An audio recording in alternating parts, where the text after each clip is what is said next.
तर इन्व्हेस्टमेंटवर तुमचा अप्रोच काय आहे, की कशी कशी घ्यावी इन्व्हेस्टमेंट, कुणी घ्यावी इन्व्हेस्टमेंट, कधी घ्यावी इन्व्हेस्टमेंट? प्रत्येक बिझनेस जो आहे ना तो इन्व्हेस्टेबल असला पाहिजे. इन्व्हेस्टमेंट घेणं न घेणं नंतरचा भाग आहे. 90% बद्दल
घेऊ शकतो. 90% ऑफ द टाइम्स तुम्हाला पैसे लागतात. 10% मध्ये ती कंपनी येते ज्याचा मी एक्झाम्पल दिलं, ज्यांना इन्व्हेस्टमेंटची गरजच लागली नाही कधी आणि आजही लागत नाही. ते दुसऱ्यांच्या बिझनेसमध्ये इन्व्हेस्ट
एक क्षमता असते ग्रोथ करण्याची, परंतु पैशाने कुठेतरी कमी पडतो, रिसोर्सेसनी अनेक वेळेला तो कमी पडतो, नेटवर्कनी कमी पडतो. तर तिथे मी बऱ्यापैकी त्यांना मदत करू शकतो. जेव्हा मला असं समजतं की मी ते करू शकतो, तरच मी इन्व्हेस्टमेंट करून त्या बिझनेसमध्ये सहभागी होतो.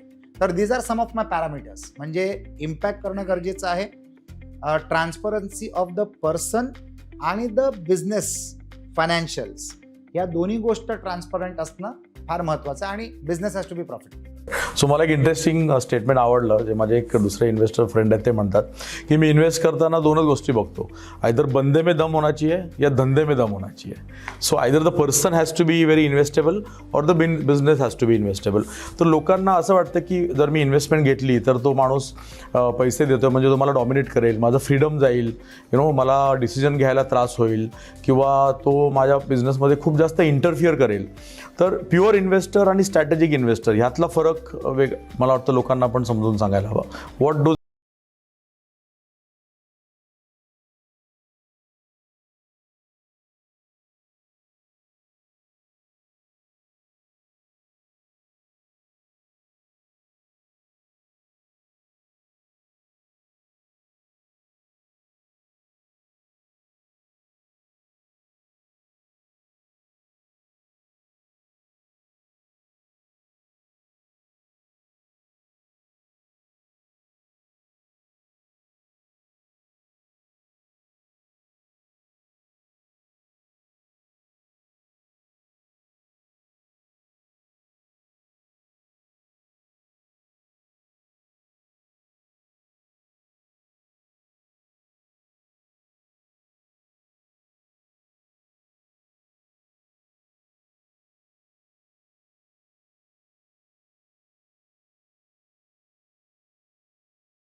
आणि आपल्या बिझनेसमध्ये जुडतोय.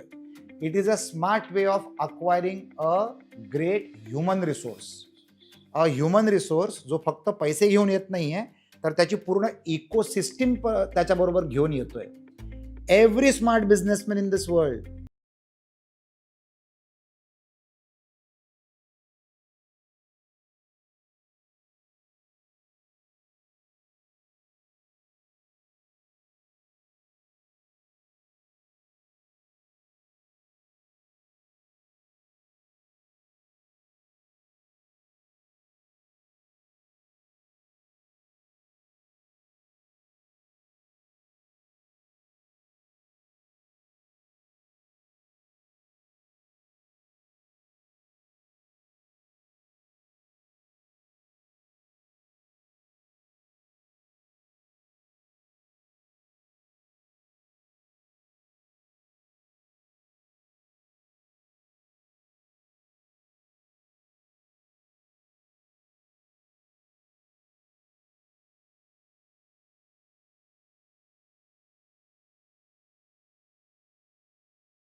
प्रकारची लोक भरपूर चालतात.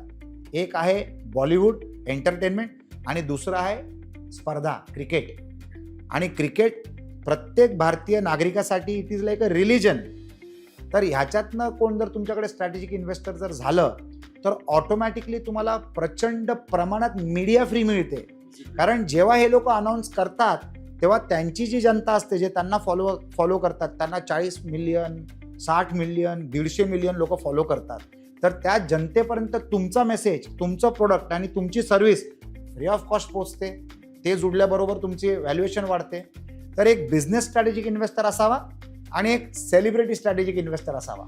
या 2 गोष्टी जर आले तर तुम्हाला मागे वळून बघायची गरज लागणार नाही. That should be the plan for every Marathi उद्योजक. त्यांनी हे जर प्लॅनिंग केलं आणि जर घडवलं तर you don't have to look back ever again. So मला वाटतं मराठी मानसिकतेमध्ये हा इश्यू असू शकतो की माझी कंपनी आय ओन 100% आणि उद्या जर मी त्या कंपनीचा मालक नाही राहिलो तर आपण ना जरा जास्त अटॅच होतो आपल्या बिझनेससाठी, असं मला वाटतं. सो मला आता रिसेंटली असं वाटायला लागलं की इफ यू वॉन्ट टू म्हणजे खरंच जर संपत्ती क्रिएट करायची असेल तर प्रॉफिटमधून नाही होणार, ती आपण असे स्टेक्स डायल्यूट करूनच होणार आहे. म्हणजे मोठं एक्झाम्पल घेतलं आपण फ्लिपकार्टचं, तर बन्सल ब्रदर्स नाव ज्यांनी अख्खी कंपनी सुरू केली त्यांच्या आता हार्डली 1.5% आहेत कंपनीमध्ये, बट त्या 1.5% ते 40-50 हजार कोटीचे मालक झालेले आहेत, राईट. सो खरं प्रॉफिट जो येईल आपल्याला, खरी जी वेल्थ क्रिएट होईल, that will be from taking investment and diluting your stakes only. तर हा माइंडसेट जो आहे ना की ही माझी कंपनी आणि हे मी त्याचा ओनर आहे, मला वाटतं याच्यातून बाहेर यायला हवं लोकांनी. सो ती जी भीती आहे की माझी मालकी जाईल त्या कंपनीची किंवा दिस इज माय चाइल्ड, मी ह्या कंपनीला माझ्या मुलासारखं वाढवलेलं आहे आणि आता how can I share that equity with somebody, तर तो मला वाटतं माइंडसेट चॅलेंज होतो. पण त्याच्यामुळेच वेल्थ क्रिएट होईल, राईट. सो वेगवेगळ्या प्रकारचे इन्व्हेस्टर असतात. एक स्वेट इक्विटी पण असते. व्हॉट इज हे काय असतं, स्वेट इक्विटी काय असतं? पहिला विषय मी क्लिअर करतो आणि नंतर दुसऱ्याचं उत्तर देतो. म्हणजे it is better to own 10% of a watermelon than owning 90% of a grape 100% और 100% ऑफ अ ग्रेप. म्हणजे पूर्ण कलिंगड त्याचे 10% हे एका द्राक्षापेक्षा कितीतरी पटीने मोठं असतं.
एका स्ट्रॅटेजिक इन्व्हेस्टरनी तुमच्याकडे पैसेच इन्व्हेस्ट केले पाहिजेत अशी अट धरू नका.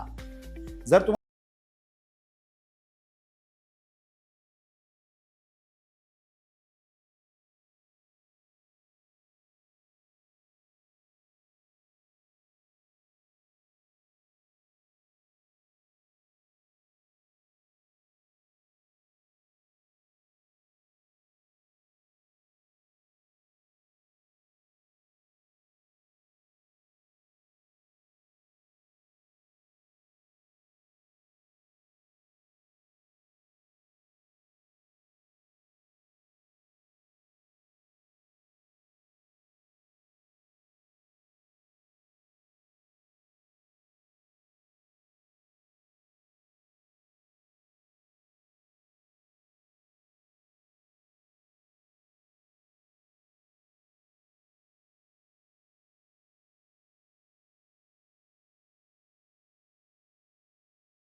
परंतु हे लोकांना माहीत नाही. आपल्या चर्चेच्या मार्फत आपण हे लोकांना सांगतोय की जे करतायत त्यांचं भलं होतंय, जे नाही करत आहेत त्यांनी करावं. Don't miss the bus. Don't miss the bus. मला वाटतं दुसऱ्या एक प्रकारचे इन्व्हेस्टर्स मी बघितलेले आहेत. आमचे एक मित्र आहेत, त्यांचं कोरुगेटेड बॉक्स मॅन्युफॅक्चरिंग आहे आणि त्यांचा 90% रॉ मटेरियल हा पेपर आहे. सो एक पेपर मिलनी त्यांच्यामध्ये इन्व्हेस्ट केलं आणि त्यांनी पैसे नाही दिले. ते म्हणाले आम्ही इतक्या करोडचा पेपर तुम्हाला देतो. करेक्ट. आणि that solve their major problem. So ह्या टाईपचं पण इन्व्हेस्टर असतं where a back end raw supply company will invest in that. So paper मिलचं अल्टिमेटली फॉरवर्ड इंटिग्रेशन काय, कोरुगेटेड बॉक्सेस, आणि त्यांना 90% त्यांचा जो पैसा होता तो पेपरवर खर्च व्हायचा आणि पेपर मिलनी त्यांना डायरेक्टली इन्व्हेस्ट केले आणि आता ती कंपनी 4 पट मोठी झालेली आहे. सो अशा प्रकारच्या इन्व्हेस्टमेंट्स पण आपण करू शकतो. अशा पद्धतीची सुद्धा भरपूर इन्व्हेस्टर्स आहेत जे त्यांचे रिसोर्सेस जे आयडल असतात त्यांचं मॉनिटायझेशन ते